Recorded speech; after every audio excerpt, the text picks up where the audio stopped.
A bitter wind swept through the city streets, rattling old street signs and making even the most hurried pedestrians pull their coats tighter. The night was colder than usual, and the sidewalks were nearly empty, except for a single figure hunched near the entrance of a closed convenience store. A homeless black man sat there, arms wrapped around his thin frame, his breath visible in the freezing air. His clothes were tattered, his shoes barely holding together. He wasn't begging. He wasn't causing trouble. He was simply sitting, lost in thought, as the occasional car passed by. Across the street, a patrol car slowed to a stop. The officer inside, a tall man with a stiff posture, narrowed his eyes as he spotted the homeless man.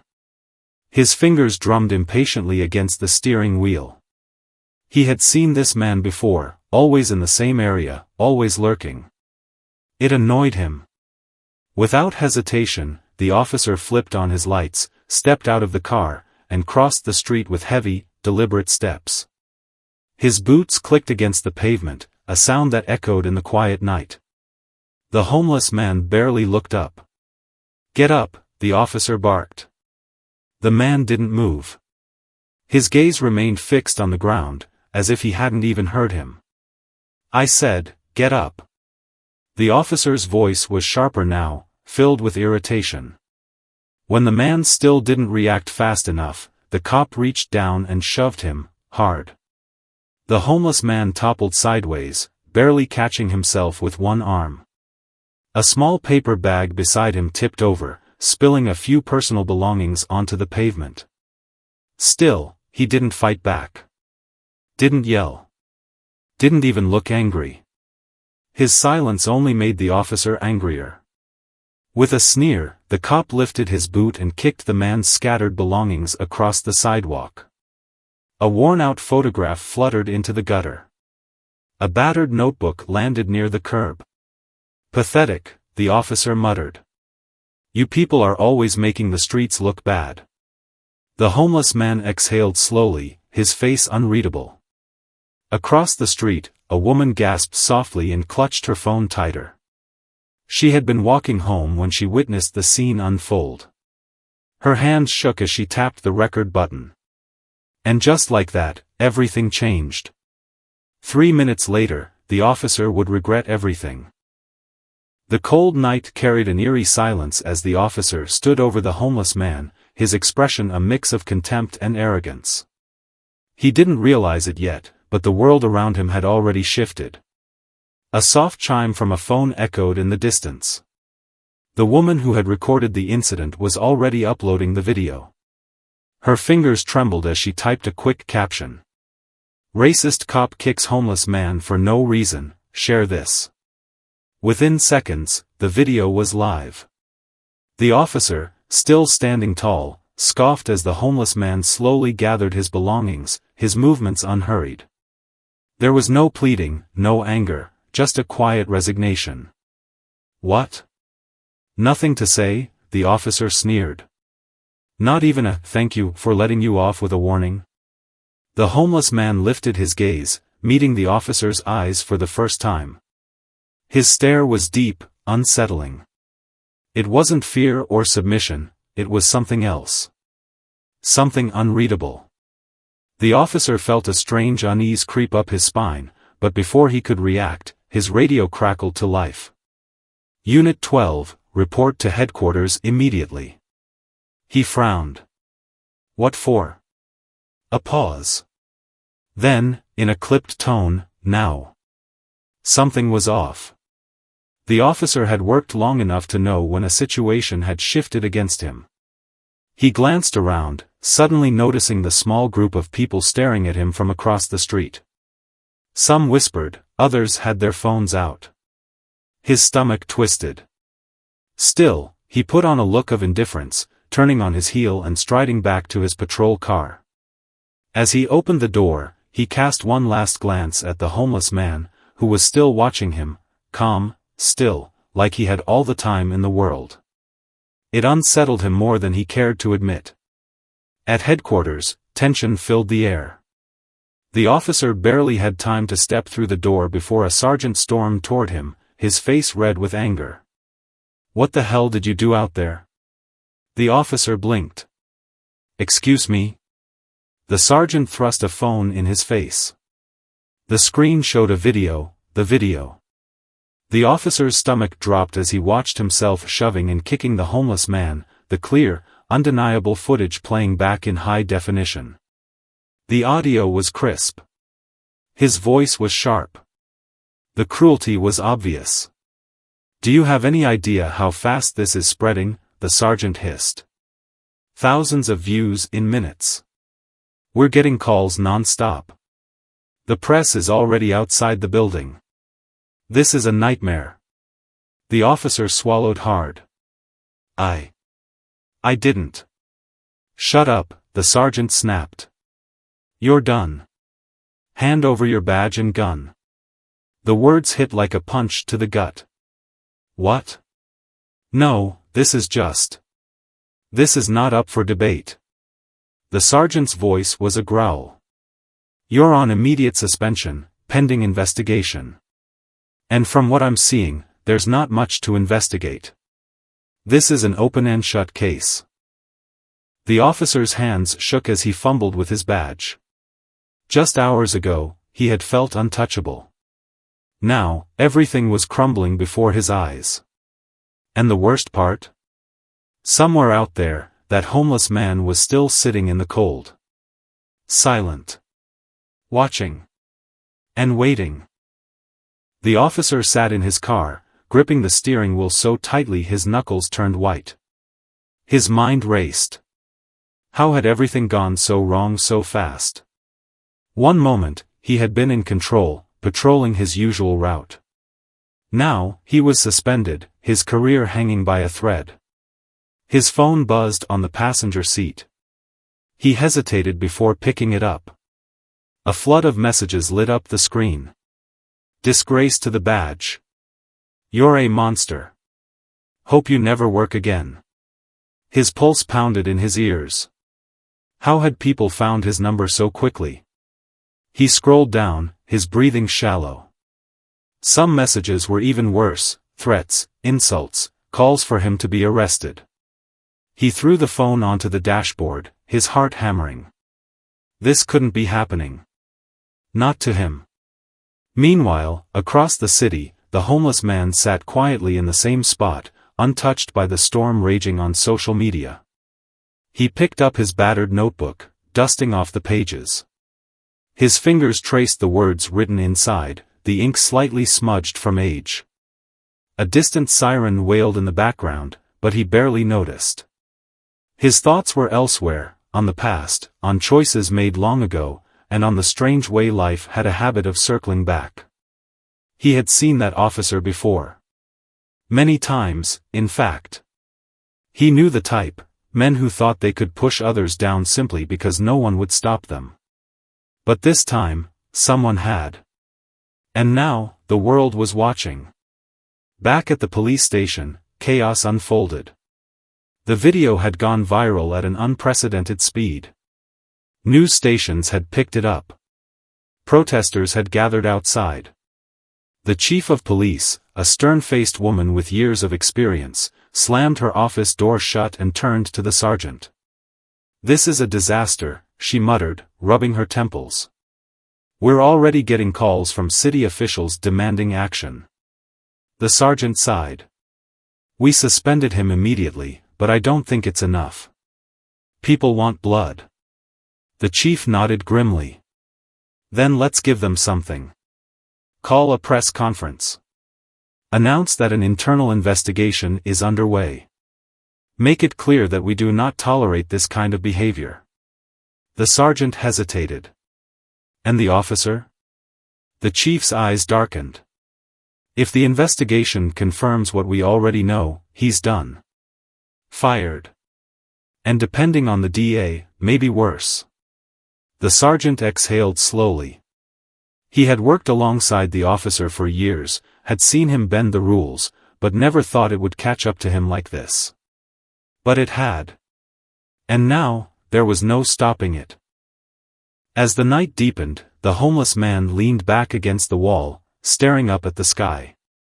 He wasn't a man of many words, but he understood justice in ways others never could. This wasn't over. Not yet. The former officer sat in his darkened apartment, the only light coming from the glow of his laptop screen. His badge, now meaningless, lay on the table beside an empty beer bottle. He had spent the last few hours reading article after article, each one worse than the last. Disgraced officer suspended after viral video. Public outrage grows as investigation begins. Calls for criminal charges against fired cop. Every news outlet had picked up the story. The comments were brutal. His inbox was flooded with hate mail, and his phone hadn't stopped buzzing with calls from unknown numbers. His jaw clenched as he scrolled through the footage again, seeing himself on the screen, his own cruelty played back in crisp, undeniable detail.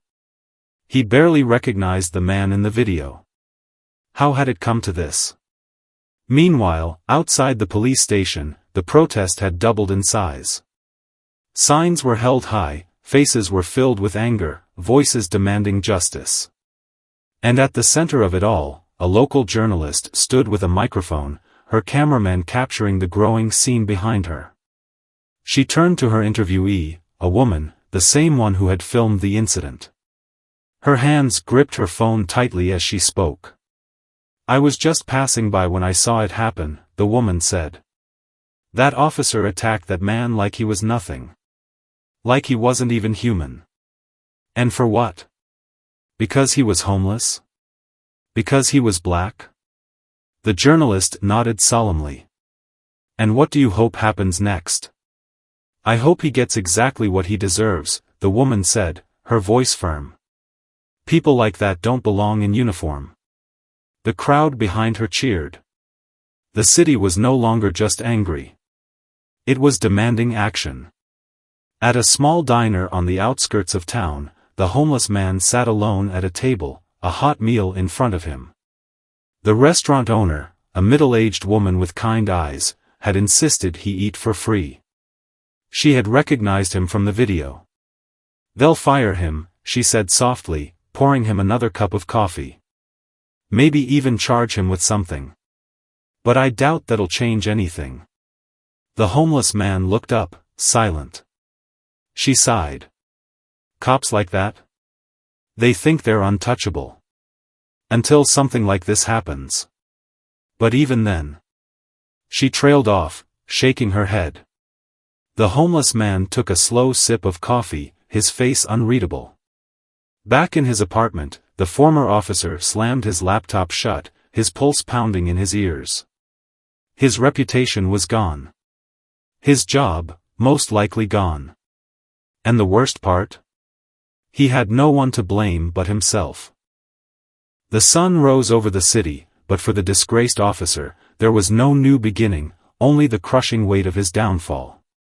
His phone had finally stopped ringing, but the silence was worse. It meant the world had moved beyond anger and into something colder, certainty.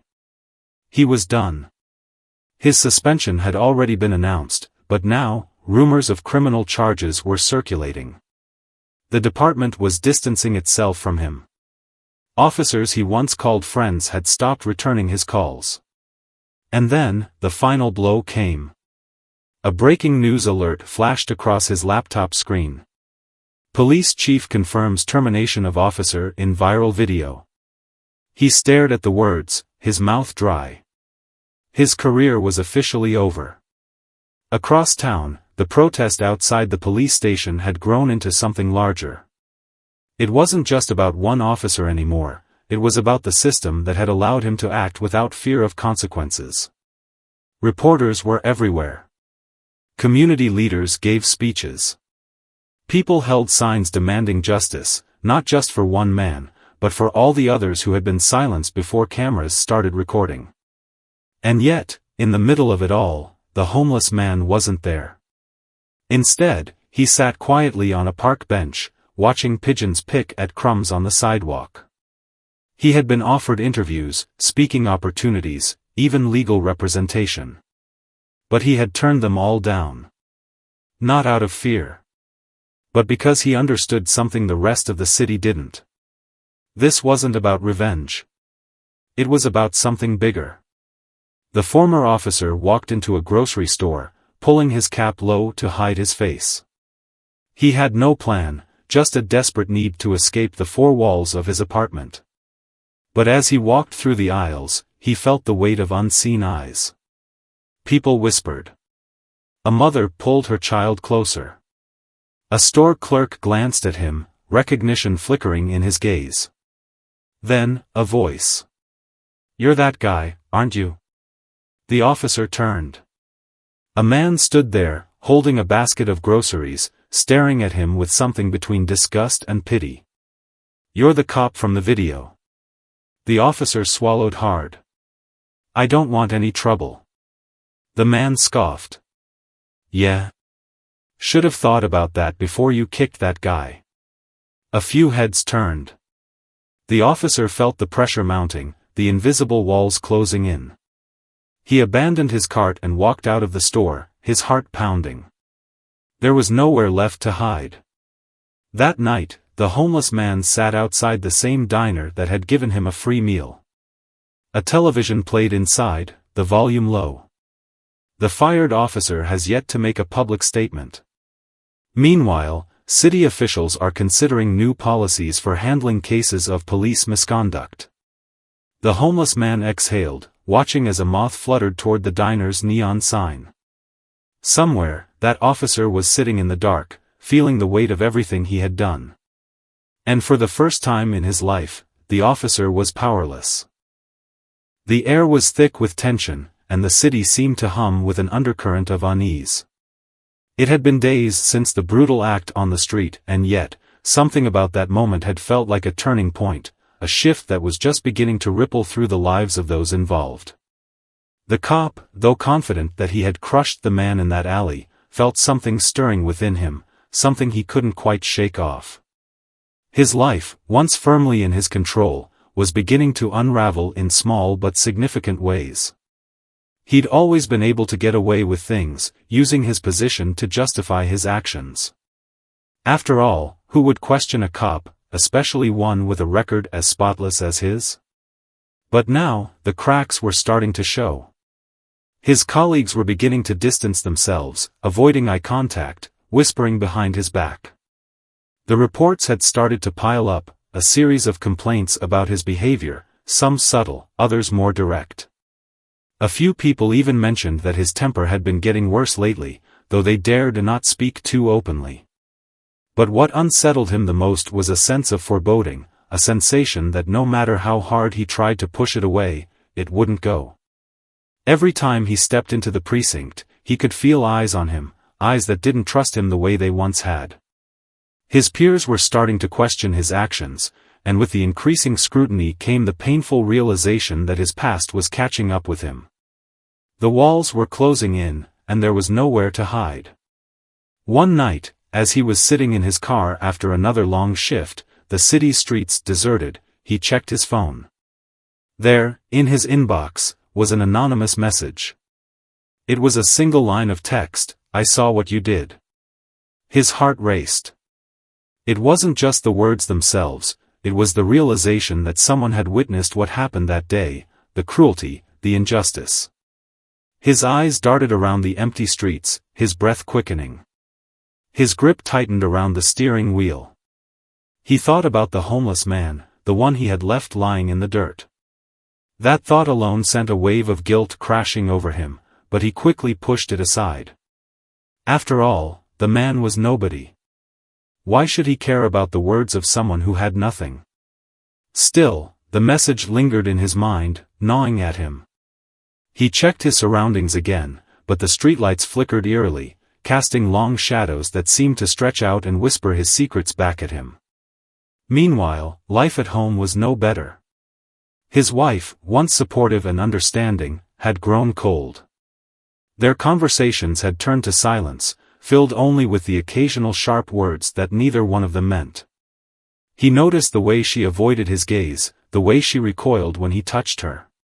It was subtle, but unmistakable. She knew something wasn't right. His children, too, were starting to ask questions. They had always looked up to him, their father, their protector. But recently, their innocence had been replaced with a growing wariness, and he could sense the shift in their eyes, the suspicion, the unease. They didn't understand why their father was different, but they knew something had changed. One evening, after yet another long shift, the cop found himself in a bar, trying to drown out the constant buzz in his head. The faces around him blurred together as the alcohol hit him, but even in his drunken haze, he couldn't escape the sinking feeling that had taken root in his chest. A sudden noise snapped him out of his thoughts. The bar door opened, and he turned to see a man enter, someone familiar, someone from his past. It was one of the officers he had worked with in the past, a former colleague who had left the force under mysterious circumstances. Their eyes met across the room, and for a moment, the cop could see something in the man's gaze, something knowing, something unspoken. The man approached him cautiously, his voice low. "I heard about you, Jack. You've been acting different lately. Careful who you trust." The cop's heart skipped a beat, but he kept his composure. "What are you talking about?" The man shook his head slowly, his eyes scanning the room before focusing back on the cop. "You can't keep doing what you're doing, Jack. People are talking. You're not as untouchable as you think." Before the cop could respond, the man turned and walked out of the bar, leaving the cop alone with his thoughts. A cold sweat broke out on his forehead. People are talking. The words echoed in his mind, and for the first time in a long while, the cop felt something he hadn't in years: fear. That night, he didn't sleep. His thoughts raced, spinning in endless circles. The homeless man. The anonymous message. His crumbling life. Was this karma? Was this the reckoning that had been waiting for him all along? But that's when it all hit him. He had never truly believed in the concept of karma, not really. Not until now. The man he had wronged was still out there, and something told him that he wasn't done with him yet. His life, his career, everything he had built, was slowly slipping away. The consequences of his actions, his choices, were closing in on him. The weight of it all was becoming unbearable. For the first time, the cop realized that the road he had chosen was not one that led to power, respect, or freedom. It was a path that led only to destruction. And now, he had to face the consequences of that destruction, no matter how much he tried to deny it. The cop's vision blurred, a wave of dizziness washing over him. His heart hammered in his chest, and for the first time in a long time, he felt truly helpless. The control he had relied on for so long was slipping through his fingers like sand.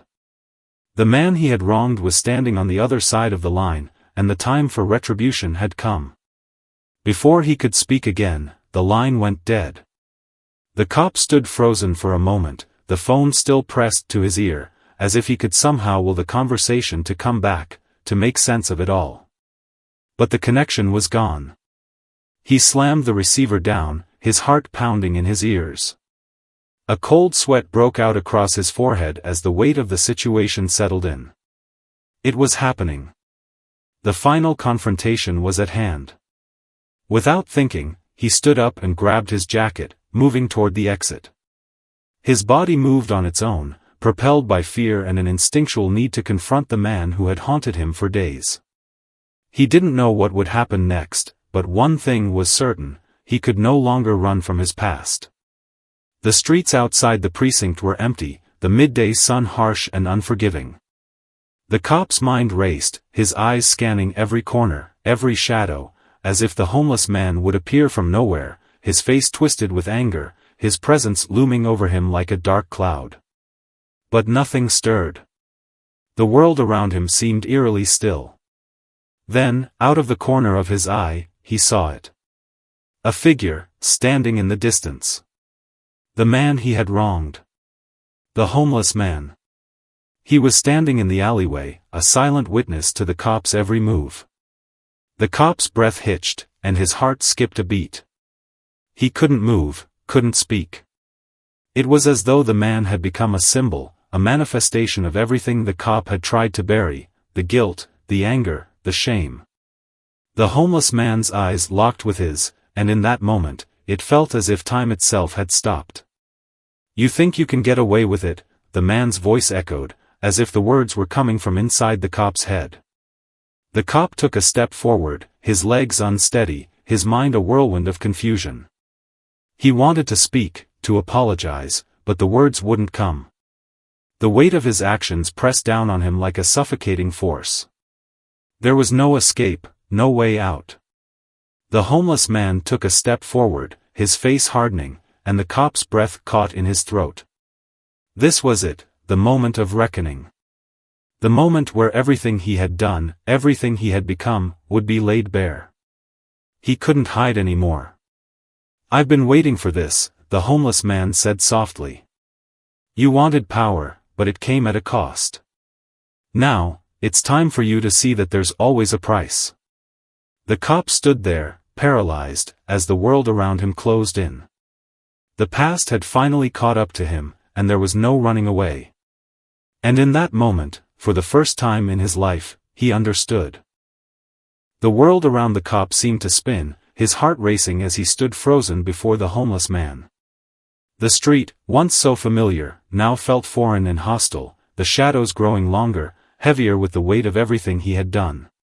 The homeless man, standing there like a judge, spoke again, his voice calm yet piercing.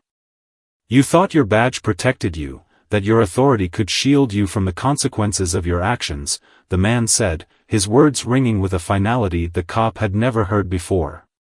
"But power doesn't protect you from your soul. The truth is, you've been running from it." The cop's breath caught in his throat as the man's words struck deep. All these years, he had buried his guilt, convinced that the uniform and the power that came with it could shield him from the damage he'd done. But now, it was clear, there was no escaping the truth. The homeless man continued, his voice low, almost a whisper. "I'm not here to destroy you. I'm here to make you see what you've become. What you did to me. It wasn't just violence. It was the death of empathy, the destruction of kindness. And in that, you destroyed a part of yourself." The cop's fists clenched at his sides, his jaw tightening. He wanted to fight back, to deny the truth, but deep inside, he knew the man was right. He had become someone he didn't recognize, someone capable of cruelty, of hatred, all for the sake of maintaining control. The man before him, this homeless man who had become the symbol of everything the cop had lost, was the key to his redemption, whether he was ready to accept it or not. "I never asked for this," the cop muttered, the words almost lost in the chaos of his thoughts. He had spent his entire life trying to justify his actions, to convince himself that what he did was right. But in this moment, standing face to face with the man he had brutalized, he couldn't hold on to those lies anymore. The homeless man stepped closer, his presence overwhelming. "No one ever asks for the truth, Jack. It comes whether you want it or not. But you have a choice now. You can keep running, or you can stand and face what you've done. You can change." The cop looked down at the ground, his hands trembling. He could feel his heart pounding in his chest, the heavy weight of regret pressing down on him. His whole life, he had avoided facing the consequences of his actions, avoiding any confrontation with the guilt that followed him like a shadow. But now, the shadow was no longer distant, it was here, demanding to be acknowledged. "I don't know how to fix this," the cop whispered, his voice barely audible. The idea of redemption seemed so far away, almost impossible. How could he ever make up for what he had done? How could he ever undo the damage he had caused? The homeless man placed a hand on the cop's shoulder, a gesture of unexpected compassion. "It starts with acknowledging the truth. You can't fix the past, but you can change the future. You don't need to do it alone. The choice is yours." The words hung in the air, heavy and undeniable. For the first time in a long while, the cop felt a sense of clarity. The world around him seemed to shift, and he realized that the only way forward was through change. He had spent so many years convincing himself that he was in control, that his power made him untouchable. But now, he saw the truth. The true power lay in redemption, in the ability to change, to make amends for the wrongs committed. "I'm sorry," the cop finally whispered, the words feeling foreign on his tongue. He had never said them before, not truly, not with any real meaning behind them.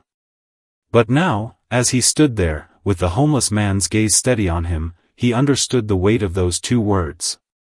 And for the first time in his life, he meant them. The homeless man nodded, a faint smile appearing on his face. "That's a start, Jack. But the real work begins now. You've already taken the first step. Now, it's up to you to make it right." The cop stood there for a long time, the noise of the world around him fading into the background. It was as if everything had slowed down, giving him a moment to breathe, to think. His mind raced, but in that quiet moment, he knew one thing with absolute certainty: he couldn't change the past. But he could change the person he was going to be. As he turned to leave, the homeless man called out to him one last time. "Don't forget, Jack. Redemption isn't just about saying sorry. It's about proving it with your actions. Go out and show the world the man you can become." The cop nodded, the weight of the words settling deep within him. He walked away, each step lighter than the last, as if he were shedding the weight of years of guilt. The world seemed brighter now, not because the past had been erased, but because the future was still in his hands. And as he walked, he made a vow to himself, to be the man the homeless man had seen in him, the man who could change, who could make amends, who could face the truth. It wouldn't be easy. The road ahead would be long and difficult. But he was no longer afraid. The fear that had held him captive for so long had finally been replaced with hope. The lesson was clear: redemption wasn't a destination, it was a journey. And that journey had just begun.